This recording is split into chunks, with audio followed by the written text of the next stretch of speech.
आप सभी को जय श्री श्याम। कैसे आप सब उम्मीद से बच्चे होंगे। प्रेमियों, पितरों की सीरीज का यह भाग नंबर 3 है। आज की वीडियो में हम बात करेंगे कि पितर कितने प्रकार के होते हैं।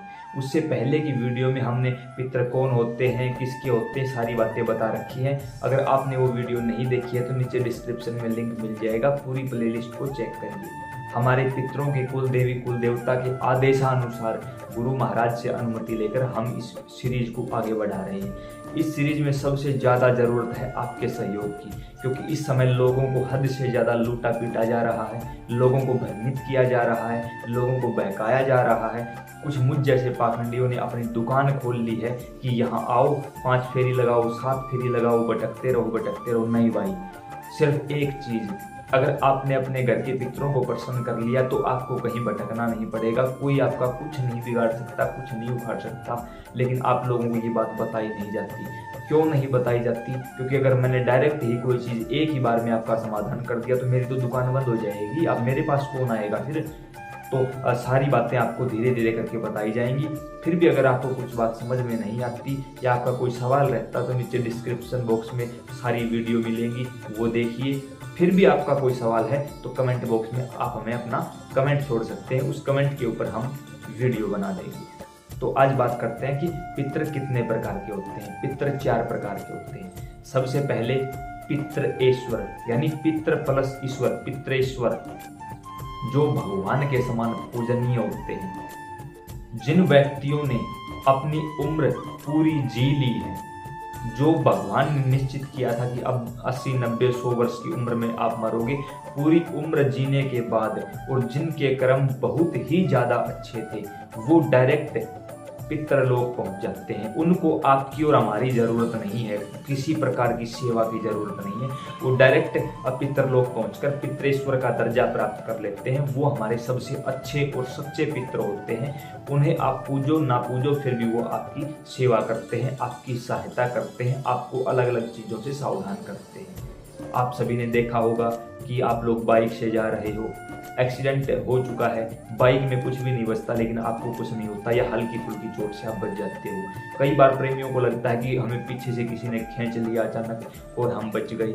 यह सब आपकी पितृ शक्ति के कारण होता है, दूसरी कोई चीज़ नहीं होती। और घर की हर प्रकार की सुरक्षा की जिम्मेवारी पितरों को दी जाती है। तो पितरेश्वर वो होते हैं जो भगवान के समान पूजनीय हैं और वो डायरेक्ट ही पितरलोक पहुंच जाते हैं। दूसरे होते हैं जुझारू पितर, जिन लोगों के पूर्वज कोई पुलिस में था, कोई आर्मी में था, वहाँ युद्ध में भाग लेने के कारण या किसी और लड़ाई में सम्मिलित होने के कारण या किसी भी मुठभेड़ में शहीद हो जाते हैं, तो उनको बोला जाता है जुझारू पितर, जो कि एक पावरफुल एनर्जी होती है। यानी जुझारू, पीछे ना हटने वाले, हर प्रकार से दुश्मन का सामना करने वाले, जिन्होंने जीते जी भी दुश्मन को कभी आगे नहीं जाने दिया और मरने के बाद भी हमारे घर के दुश्मनों को हमारे घर में नहीं आने देंगे, उनको बोलते हैं जुझारू पितर।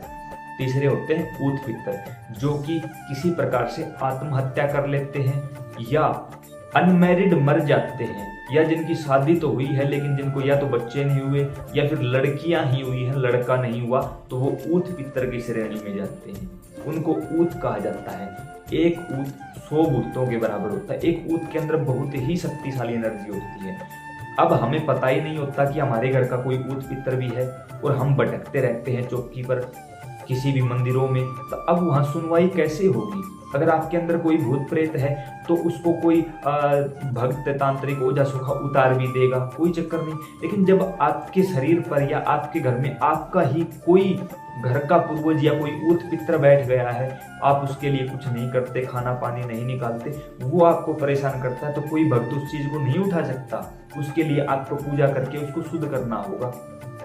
ऊत पितर से उसको पितरेश्वर की श्रेणी देनी होगी आपको, और वो ऐसे नहीं मिलेगी। उसके लिए हवन, पाठ, जाप, उसका तर्पण, पिंडदान, श्राद्ध इत्यादि सब कुछ करना होगा भाई, तब जाके उनको शांति मिलेगी। जैसे ही उनको शांति मिलेगी, आपके शरीर में और आपके घर में शांति हो जाएगी। तो ये होते हैं ऊत पितर, इनको मनाना बहुत जरूरी है। आगे की वीडियो में आपको इनकी साधना भी बताई जाएगी। चौथे होते हैं बाल पितर या देवपुत्र, जो बच्चे माँ के पेट में 3 महीने के बच्चे से लेकर 11 वर्ष तक का जो बच्चा होता है उनको बाल पितर या देवपुत्र कहा जाता है, जिनको आम भाषा में कच्चा कलवा या मसान भी बोल दिया जाता है।